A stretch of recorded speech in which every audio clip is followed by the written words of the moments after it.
আসসালামু আলাইকুম।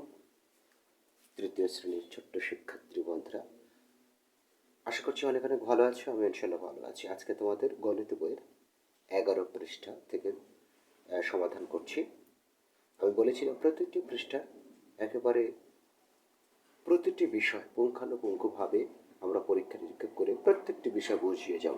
সেটা পরীক্ষাতে আসুক আর নাই আসুক, কেননা প্রতিটি পৃষ্ঠায় অনেক মূল্যবান জিনিস মনে করেই এখানে বিষয়গুলো তুলে দেওয়া আছে।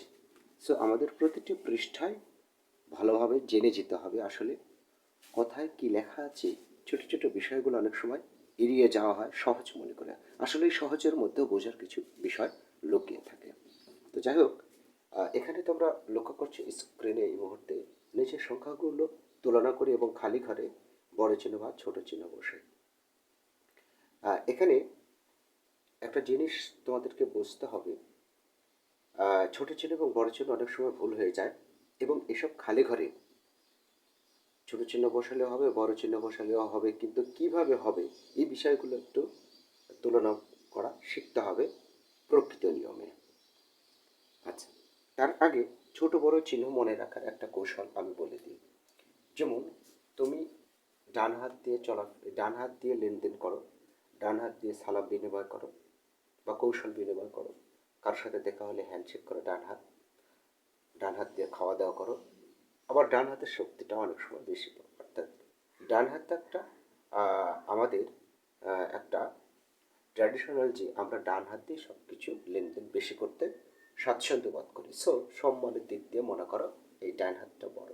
এই ডান হাতটা যখন এই যে এইভাবে ভাঁজ করবে, তখন দেখো একটা ভাঁজ পড়ে যাচ্ছে এইভাবে, কোনোই, এই যে কোনোই এদিকে যাচ্ছে।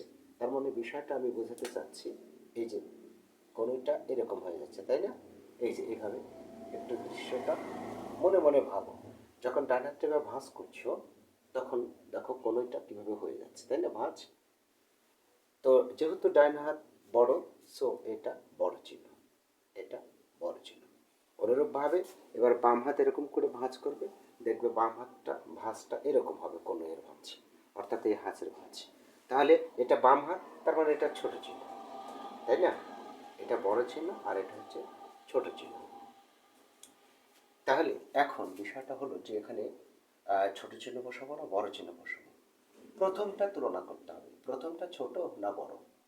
তো এখানে আছে তোমার 2, এখানেও 2, তুলনা করাতে পারছি না, সমান সমান। আচ্ছা, এখানে আছে 1, এখানে আছে 2, তার মানে এটা ছোট, তাহলে ছোট চিহ্ন দিতে হবে। এই এখানে আমরা তুলনা করার জন্য একক দশক শতক এভাবেও না করে আমি সহজ নিয়ম শেখালাম। আর সহজ নিয়মটাই হচ্ছে সেই নিয়ম যে কেউ যদি মনে করে যে আমি এই এখানে কত আছে 2199, এখানে 2200 আছে, এটা যদি কেউ বলতে নাও পারে, তবুও শিখতে পারবে আমার নিয়মটা ফলো করলে। কি নিয়মভাবে ফলো করলাম, আমরা প্রথম থেকে দেখে যাব এটাও বড় না ছোট, এটা বড় না ছোট, এদের দুটো সমানই আছে, তাহলে এটার তুলনা আমরা করতে পারছি না। পরের ঘরে দেখলাম এখানে আছে 1 আর এখানে আছে 2, তার মানে বুঝতে হবে এই সংখ্যাটাই ছোট। যখনই ধরা পড়বে যে একটা অঙ্ক ছোট আছে, ওই সংখ্যাটাই ছোট, তাহলে এটা ছোট, তাহলে ছোট চিহ্ন দিতে হবে। ছোট চিহ্ন মানে কি, বাম হাত ভাঁজ করলে যেটা হবে সেটা হচ্ছে ছোট চিহ্ন, বাস। তাহলে বড়র দিকে থেকে গেলেই ভাঁজ ইয়াটা। আচ্ছা, তারপরে এখানে লক্ষ্য করো, এখানেও 5 অঙ্ক বিশিষ্ট, এখানেও 5 অঙ্ক বিশিষ্ট, ঠিক আছে। এখানেও 1, এখানেও 1, তুলনা করতে পারছি না, কেননা এটা সমান সমান সমান, এখানেও 3, এখানেও 3, তবুও তুলনা করতে পারছি না। এখানে 7, এখানেও 7, তুলনা করতে পারছি না। এখানে 7, এখানে 6, তার মানে এটা ছোট, তাই না? আর এটা হচ্ছে বড়।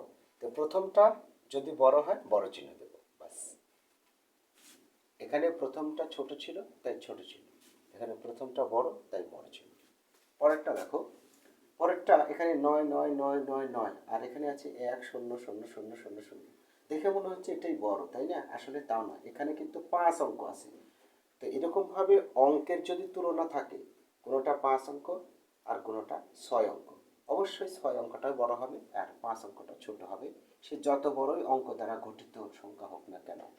এখানে 1 লিখে 0 0 দ্বারা গঠিত, তবুও এটাই বড় হবে আর এটা ছোট হবে। তো প্রথমটা ছোট, তাই ছোট ছিল, ব্যাস শেষ। আশা করি খুব ভালোভাবে বুঝতে পেরেছি। ইউটিউব ক্লাস যদি না বুঝো আরেকটা বার রিভিউ দেখবে, বরং আমি বারবার বুঝালে সময় লেগে যাবে বেশি, আর বারবার দেখার তোমাদের সুযোগ আছে। এবারে দেখছো 3 নম্বরটা, আমরা নিচের সংখ্যাগুলো এবং প্রতীক ব্যবহার করে ছোট থেকে বড় এবং বড় থেকে ছোট লিখি। অর্থাৎ বড় থেকে ছোট করতে হবে, আবার ছোট থেকে বড় করতে হবে। এখানে প্রথমটা করেই দেওয়া আছে, সংখ্যা 1999, 2000, আর এখানে ছোট থেকে বড়, এটা করেই দেওয়া আছে। আমি একটা শুধু করে দিচ্ছি, একই বিষয়, বোর্ডে ফলো করো। এখানে আছে এই যে সংখ্যা, এখানে ছোট থেকে বড় লিখতে হবে। তো ছোট থেকে বড় লেখার সাথে সাথে বড় থেকে ছোট আমরা এমনি পেরে যাবো, তাই না? এটাই নিয়ম। তো যাই হোক, তুলনা করবো আমরা। আমরা মনে করো এখানে কত লেখা আছে জানি না, তাহলে তুলনা করব কি দিয়ে? তুলনা করবো এটা দিয়ে, এখানে 4, এখানে 4, এখানে 2, এখানে 2, তুলনা করতে পারছি না। এখানেও 5, এখানেও 5, তবুও তুলনা করতে পারছি না। এখানে 8, এখানে 8, তাও তুলনা করতে পারছি না। এখানে আছে 6, এখানে আছে 5, আমরা তুলনার অঙ্কটা পেয়ে গেলাম। তাহলে 6 অবশ্যই বড় আর 5 অবশ্যই ছোট। এই 5 ছোট হওয়ার কারণেই এই পুরা অঙ্ক সংখ্যাটাই ছোট হয়ে গেল, তাই না? তাহলে 42, 5, 8, 5, তাহলে ছোট হয়ে গেল, ছোট চিহ্ন দিয়ে দেবো। তারপর আবার 42, 5, 8, 6, ওকে। ছোট থেকে বড় যদি সাজাতে পারো, বড় থেকে ছোট এমনি সাজাতে পারবে, কেননা তার উল্টাটা দিলে হয়ে যাবে। এটা আগে তুলে দিতে হবে আর বড় চিহ্ন দিতে হবে, ঠিক আছে? তারপর এটা তুলে দিতে হবে, তাই না? তাহলে আশা করছি এটাও বুঝতে পেরেছ। এবারে যে জিনিসটা ফলো করছো তোমরা বোর্ডে স্ক্রিনে, নিচের সংখ্যাগুলো তুলনা করি বড় থেকে ছোট এবং ছোট থেকে বড় ক্রমে সাজাই। এতক্ষণ আমরা যে বিষয়টা শিখে আসলাম সেটা হচ্ছে দুইটা সংখ্যার মধ্যে অনেক সহজই ছিল। তাহলে 4টা সংখ্যার মধ্যে বা 5টা সংখ্যার মধ্যে কিভাবে ছোট বড় নির্ণয় করবো, একটু কঠিন হয়ে যায়, তাই না? কিছুই না, কঠিন কিছুই না, একটু চিন্তা ভাবনা করে করে বের করতে হবে। বোর্ডে ফলো করো। আমি সবচেয়ে কঠিন যেটা সেটা আমি তুলে নিয়েছি, বাকিগুলো অবশ্যই তোমরা পারবে। সবচেয়ে কঠিন যেটা মনে করছি আমি তোমাদের কাছে, তাই না? আচ্ছা, তাহলে এটাই কঠিন মনে করছি আমি, এটা দেখেই নির্ণয় করব। প্রথম অবস্থা আমরা এখানে লেখা আছে কি বড় থেকে ছোট নির্ণয় করতে হবে না? আচ্ছা, বড় থেকে ছোটই করি আমি, ঠিক আছে। বড় থেকে ছোট, ছোট, তাহলে কোনটা বড় এর মধ্যে সেটা আমাদের ভাবতে হবে। প্রথম অবস্থায় আমরা 4টার সাথে তুলনা যেহেতু করতে হবে, একটু বেশি বেশি করে করি। এখানে 9, এখানে 9, এখানেও 9, এখানেও 9, এটার সাথে তুলনা আমরা করতে পারছি না। এখানে 1, এখানে 1, এখানে 0, এখানে 1। যাই হোক, যেহেতু বলেছো বড় থেকে ছোট, মানে বড়টাই আগে নিতে হবে। তো একটা জিনিস লক্ষ্য করে দেখো, এটা কিন্তু বাদ পড়ে যাচ্ছে, কারণ এখানে আছে 0 আর এখানে আছে 1, তাই না? তাহলে আমাদের এই তুলনা করার জন্য প্রথমে আমাদের এটা বাদ পড়ে যাচ্ছে, তাই না? তাহলে এটা বাদ পড়ে যাচ্ছে, এখন থাকছে 3টা।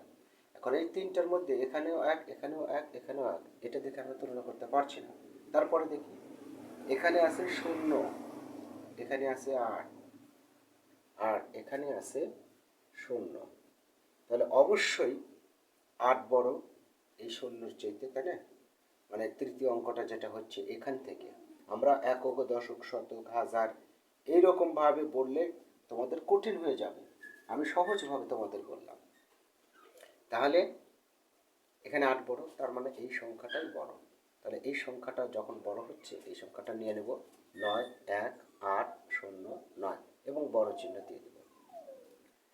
আচ্ছা, দেওয়ার পরে এখন বিষয়টা হলো, এটা তো আগেই বাদ পড়েছে, আমরা তুলনা করলাম কোন 3টার মধ্যে? 1, 2, 3, এই তিনটা অঙ্কের মধ্যে তুলনা করলাম। এই 3টা অঙ্কের মধ্যে এটা ছিল বড়, এখন এটা বাদ চলে গেল, এখন থাকছে এটা আর এটা। তো এখানে আবার কোনটা বড়? এখানে দেখো 910, আবার এখানেও 910। আমরা তুলনা করতে পারছি না, তবে এখানে 0 আছে আর এখানে 9 আছে, তাহলে এটাই বড়। বাস, বড় চিহ্ন দিয়ে দাও। এখন অবশ্যই এটা হবে, না এটা তো নেওয়াই যাবে না, তাই না? এটা তো কখনো নেওয়াই যাবে না, কারণ এটা আগেই বাদ পড়ে গেছে তুলনা করার সময়, ঠিক আছে না? এই হচ্ছে সবচেয়ে ছোট জাতের। সো এটা এখন এখানে চলে যাবে 90, 888। তোমাদের এটা শেষের যে অঙ্কটা সেটা আমি বলেছি। তাহলে বড় থেকে ছোট যদি কেউ করতে পারে, বড় থেকে ছোট, তাহলে ছোট থেকে বড় সাজানো তার জন্য একেবারে পানির মতো কঠিন, পানির মতো সহজ। অর্থাৎ এটা তার উল্টে দিলে হয়ে যাবে। অর্থাৎ এই যে 90888, এটা দাও, হ্যাঁ চিহ্নটা উল্টে দাও, এটা তুলো, এইভাবে উল্টে লিখলেই হয়ে যাবে। আবার এটা তুলো, হ্যাঁ উল্টে তোলার সাথে 9180। কত সুন্দর মজা করে শিখলাম, তাই না? আচ্ছা, এবারে 13 পৃষ্ঠা। এখানে কি আছে দেখো, আমি স্ক্রিনে বোঝানোর চেষ্টা করছি। শিক্ষার্থীর বন্ধুরা, আমি আমার মোবাইল স্ক্রিনের একটু সমস্যা হচ্ছে স্ক্রিন রেকর্ডারে, তো সো আমি এভাবে একটু বুঝে দেওয়ার চেষ্টা করছি। এখানে তেমন কিছু নাই, এখানে যে বিষয়গুলো এখানে উপস্থাপন করেছে 13 পৃষ্ঠা তোমাদের গণিত বইয়ের, যে বাংলাদেশের গার্মেন্টসের শ্রমিকদের বেতন কাঠামো 5টি গ্রেডে নির্ধারণ করা হয়েছে। এই যে এটা, এটা তৃতীয় গ্রেডে, এটা চতুর্থ গ্রেডে, এটা পঞ্চম গ্রেডে, এটা মানে এত টাকা, এই 8875 এটা। তো এটা কি করতে হবে, এই যে এখানে সংখ্যাগুলি পড়ে স্থানীয় মান নির্ণয় করে একটু করে দেখানো হলো। মানে এই যে যে গ্রেডের যে সংখ্যাগুলো আমরা দেখলাম, এটার একটা একটা করে স্থানীয় মান নির্ণয় করতে হবে। তো আশা করছি তোমরা পারবে এটা, কারণ স্থানীয় মানের টেকনিক আমি শিখিয়েছি। আবার এই সংখ্যাগুলোই তুলেছে ওখানে, এখানে, আর এটাকে বড় থেকে ছোট, ছোট থেকে বড় সাজাতে হবে। আর এখানে একটা অঙ্ক আছে, অঙ্ক না বরং এই যে একটা সংখ্যা আছে না, এই যে সুমনা আপা গত মাসে তার ভাইয়ের বিয়ে উপলক্ষে যে গহনার কথা বলেছে, এই গহনার দাম এত টাকা আছে। তো এই টাকাকে, অর্থাৎ এই যে এটাকেই এই যে অঙ্কগুলো স্থানীয় মান নির্ণয় করতে হবে, এবং কোথায় লিখতে হবে, এই যে এটা কোথায় লিখতে হবে, ঠিক আছে? তাহলে এই এখানে 97,779, এটা বানান করে লিখতে হবে, 97,000 বানান করে এভাবে লিখতে হবে, ওকে? তারপরে দুটি বাগানের একটি থেকে এত টাকার আর আরেকটি অপরটি থেকে এত টাকার আম বিক্রি করেছি। তো এখানে এটা কি করতে হবে, এই যে পড়ার পরে আমরা তো পড়লাম, প্রতীক ব্যবহার করতে হবে, ছোট বড় লিখি, মানে ছোট বড় লিখতে হবে, কোনটা ছোট কোনটা বড়, প্রতীক ব্যবহার করে। এতক্ষণ যা শিখালাম, এই যে তোমার এরকম আর এরকম, এই যে প্রতীক শিখালাম না, তো সো এটা এখানে ছোট বড় প্রতীক ব্যবহার করে লিখতে হবে, যে কোনো একটা প্রতীক। তো ঠিক আছে শিক্ষার্থী বন্ধুরা, তাহলে আজকে এ পর্যন্তই থাক। আগামী দিনে ইনশাল্লাহ পরবর্তী থেকে 14 পৃষ্ঠা থেকে তুলে ধরবো। ভালো থেকো এবং কমেন্ট করে জানিয়ে দেবে কোন পৃষ্ঠার সমাধান চাও, অবশ্যই পৃষ্ঠা উল্লেখ করবে, ক্লাস উল্লেখ করে। তোমাদের দীর্ঘজীবন কামনা করছি। আল্লাহ হাফিজ।